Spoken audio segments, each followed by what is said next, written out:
Assalamualaikum warahmatullahi wabarakatuh. Perkenalkan, nama saya Akbar Sidik, NIM 2892350041, Prodi Manajemen 4C.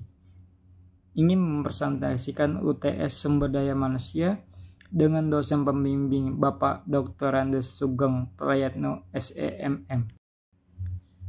Materi presentasi 1. Pengertian manajemen SDM. 2. Pentingnya perencanaan karir. 3. Pentingnya pengembangan SDM. 4. Pengertian sumber daya manusia dilihat dari faktor bonus demografi menuju Indonesia Emas 2050. 5. Analisis kebutuhan pengembangan SDM. 6. Identifikasi kompetensi dan keterampilan. Manajemen sumber daya manusia atau SDM adalah proses perencanaan, perorganisasian, pengarahan, dan pengawasan sumber daya manusia dalam suatu organisasi untuk mencapai tujuan organisasi manajemen. SDM bertujuan untuk meningkatkan kinerja dan produktivitas karyawan, serta meningkatkan kepuasan dan kerja dan kualitas hidup karyawan. Manajemen SDM mencakup beberapa aspek seperti 1. Perencanaan SDM, menentukan kebutuhan SDM dan membuat rencana untuk memenuhi kebutuhan tersebut. 2. Pengadaan SDM, mencari, merekrut, dan memilih karyawan yang tepat untuk organisasi. 3. Pengembangan SDM, meningkatkan keterampilan dan pengetahuan karyawan melalui pelatihan dan pengembangan. 4. Pengelolaan kinerja, mengukur dan mengevaluasi kinerja karyawan untuk meningkatkan produktivitas dan kinerja. 5. Pengelolaan kompensasi, menentukan dan mengelola kompensasi dan benefit untuk karyawan. 6. Pengelolaan hubungan industrial, mengelola hubungan antara karyawan, manajemen, dan organisasi. Meningkatkan manajemen SDM yang efektif. Organisasi dapat 1. Meningkatkan produktivitas dan meningkatkan kinerja dan produktivitas karyawan. 2. Meningkatkan kepuasan kinerja, meningkatkan kepuasan kerja dan kualitas hidup karyawan. 3. Mengurangi biaya yang terkait dengan perekrutan, pelatihan, dan pengelolaan karyawan. 4. Meningkatkan kompetititas organisasi dalam mencapai tujuan. Prinsip-prinsip MSDS yang diperhatikan: prinsip-prinsip kemanusiaan, prinsip demokrasi, prinsip the right man is the right place, prinsip equal pay for equal work, prinsip kesatuan arah, prinsip kesatuan komando, prinsip efisiensi, prinsip efektivitas, prinsip produktivitas kerja, prinsip disiplin, prinsip wewenang dan tanggung jawab. Pentingnya pengembangan SDM, praktik manajemen SDM. Sebagai ilustrasi berikut adalah kegiatan-kegiatan MSDM yang secara khusus diberlakukan di lingkungan pegawai negeri sipil. 1. Program umum, penyusunan informasi, pengadaan pegawai, pengangkatan pertama, penilaian pelaksanaan pekerjaan, penyusunan daftar ulang kegiatan, pendidikan dan pelatihan, kenaikan gaji, kenaikan pangkat, tunjangan, mutasi jabatan, mutasi kerja, pemberian cuti, pemberian penghargaan, pembinaan kesejahteraan, tabungan asuransi pensiun, pemberhentian pensiun. 2. Program khusus, pembinaan tenaga kerja, menyelesaikan kasus perorangan, penggantian surat yang hilang, peninjauan masa kerja, menyelesaikan masalah kepegawaian, pengurusan NIP atau kartu pegawai, pengurusan kartu istri atau kartu suami, pengurusan asuransi kesehatan, dan pengurusan tabungan asuransi pensiun. Proses manajemen SDM, sekumpulan orang, organisasi, tujuan, pembagian tugas dan wewenang dalam job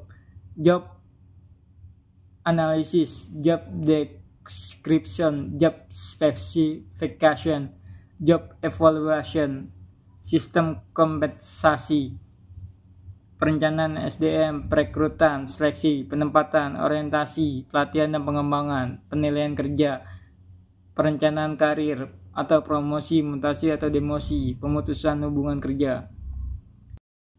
Sumber daya manusia SDM dilihat dari faktor bonus demografi menuju Indonesia Emas 2050. merujuk pada pemanfaatan potensi penduduk usia produktif 15-64 tahun yang besar dan meningkatkan di Indonesia untuk mencapai tujuan pembangunan ekonomi dan sosial negara. Dalam konteks ini, SDM memiliki peran penting. 1. Meningkatkan produktivitas dan efisiensi ekonomi. 2. Mengembangkan inovasi dan teknologi. 3. Meningkatkan kualitas hidup dan kesejahteraan masyarakat. 4. Menghadapi tantangan globalisasi dan persaingan internasional. Dengan memanfaatkan bonus demografi, Indonesia dapat 1. Meningkatkan pertumbuhan ekonomi, mengurangi kemiskinan dan kesenjangan sosial. 3. Meningkatkan kualitas pendidikan dan kesehatan. 4. Mencapai visi Indonesia Emas 2050 sebagai negara yang maju dan sejahtera. Oleh karena itu, pengembangan SDM yang berkualitas dan relevan dengan kebutuhan pasar menjadi kunci untuk memanfaatkan bonus demografi dan mencapai tujuan pembangunan nasional. Analisis kebutuhan pengembangan SDM. Analisis kebutuhan pengembangan SDM adalah proses untuk mengidentifikasi area di mana karyawan perlu meningkatkan keterampilan, pengetahuan, dan kompetensi agar lebih efektif dalam perannya dan mendukung tujuan organisasi. Secara keseluruhan, analisis kebutuhan pengembangan SDM membantu organisasi membuat pengembangan yang tepat sasaran, meningkatkan efektivitas karyawan, dan memastikan bahwa tenaga kerja tetap relevan dan kompetitif dan menghadapi perubahan industri. Desain dan analisis pekerjaan SDM adalah proses untuk mengidentifikasi dan mendefinisikan tugas dan tanggung jawab dan spesifikasi pekerjaan dalam suatu organisasi. Berikut beberapa langkah dalam desain dan analisis pekerjaan SDM. 1. Identifikasi pekerjaan. Mengidentifikasi pekerjaan yang ada dalam organisasi dan menentukan tujuan dan sasaran pekerjaan.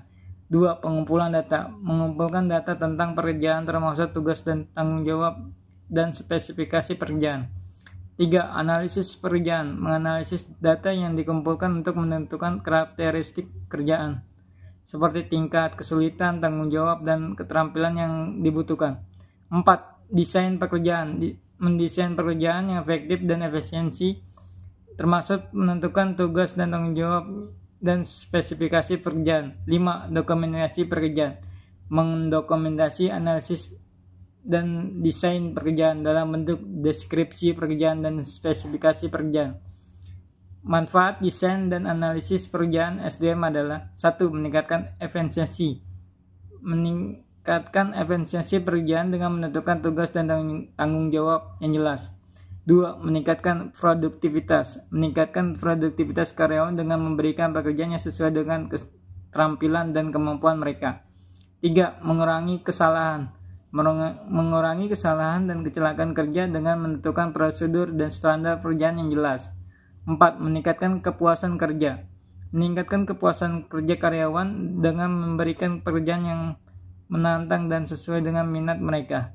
Dengan melakukan desain dan analisis pekerjaan SDM yang efektif, organisasi dapat meningkatkan kinerja dan produktivitas karyawan serta meningkatkan kepuasan kerja dan kualitas hidup karyawan.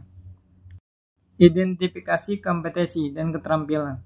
Identifikasi kompetensi dan keterampilan merupakan suatu proses yang dilakukan untuk mengidentifikasi keterampilan dan kemampuan khusus yang dibutuhkan pegawai untuk bekerja secara efektif dan mencapai tujuan organisasi. Pemahaman analisis pekerjaan, kemampuan manajerial. Analisis pekerjaan dan desain pekerjaan adalah dua konsep yang terkait dalam manajemen sumber daya manusia. Berikut adalah penjelasan tentang keduanya. Analisis pekerjaan. Analisis pekerjaan adalah proses untuk mengumpulkan dan menganalisis data tentang pekerjaan yang ada dalam satu organisasi. Tujuan analisis pekerjaan adalah 1. Mengidentifikasi tugas dan tanggung jawab, menentukan tugas dan tanggung jawab yang terkait dengan suatu pekerjaan. 2. Menentukan spesifikasi pekerjaan, menentukan keterampilan, pengetahuan, dan kemampuan yang dibutuhkan untuk menentukan suatu pekerjaan. 3. Mengidentifikasi standar kinerja, menentukan standar kinerja yang diharapkan dari suatu pekerjaan.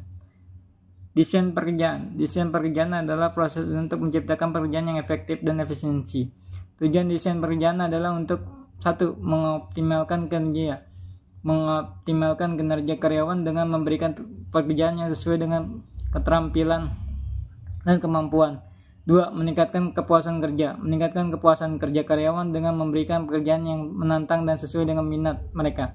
3. Mengurangi kesalahan dan kecelakaan kerja dengan menentukan prosedur dan standar pekerjaan yang jelas. Perbedaan antara analisis pekerjaan dengan desain pekerjaan adalah analisis pekerjaan berfokus pada pengumpulan data dan analisis data tentang pekerjaan yang ada. Desain pekerjaan berfokus pada pencapaian pekerjaan yang efektif dan efisiensi berdasarkan analisis pekerjaan. Dengan melakukan analisis pekerjaan dan desain pekerjaan yang efektif, organisasi dapat meningkatkan kinerja dan produktivitas karyawan serta meningkatkan kepuasan kerja dan kualitas hidup karyawan. Berikut adalah tahapan analisis dan desain pekerjaan. Tahapan analisis pekerjaan. 1. Mengumpulkan data. Mengumpulkan data tentang pekerjaan yang ada termasuk tugas dan tanggung jawab dan spesifikasi pekerjaan. 2. Mengidentifikasi tugas dan tanggung jawab. Mengidentifikasi tugas dan tanggung jawab yang terkait dengan suatu pekerjaan. 3. Analisis keterampilan dan kemampuan. Menganalisis keterampilan dan kemampuan yang dibutuhkan dan melakukan suatu pekerjaan. 4. Menentukan standar kinerja. Menentukan standar kinerja yang diharapkan dari suatu pekerjaan. 5. Dokumentasi hasil analisis. Mendokumentasi hasil analisis pekerjaan dalam bentuk deskripsi pekerjaan dan spesifikasi pekerjaan. Tahapan desain pekerjaan.